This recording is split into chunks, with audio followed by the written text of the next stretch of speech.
லைஃப்ல மரியாதைங்கிறது ரொம்ப முக்கியங்க. என்ன நான் சொல்றது சரிங்களா? மரியாதை இல்லாத எந்த இடத்துலயுமே நாம நிக்க கூடாதுங்க. என்ன சொல்றீங்க நீங்க?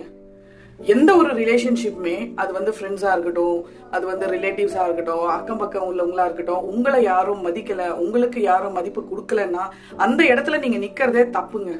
ஈவன் பகவத்கீதையும் நமக்கு இதுதான் சொல்லுது. You first value your self than others.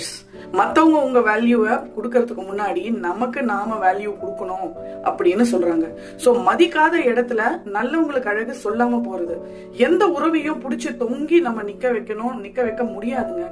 ஜபர்தஸ்தியா எந்த உறவையும் நம்ம நிக்க வைக்க முடியாது. சோ உங்களுக்கு மதிப்பு கொடுக்கலையா, just walk away. Value your self first. கிருஷ்ணர் கூட மகாபாரதத்துல அதுதானே செஞ்சார். துரியோதனன் சப்பன் போக நிறைய பக்ஷணங்கள் வச்சு விருந்துக்கு கூப்பிட்டான். ஆனா அவர் எங்க போனார்? விதுரர் வீட்டுக்கு போனார். அந்த மாதிரிதான் மரியாதைக்காக நம்ம வாழணுமே தவிர நம்மளோட மரியாதையை விட்டு கொடுத்து நம்ம வாழக்கூடாது.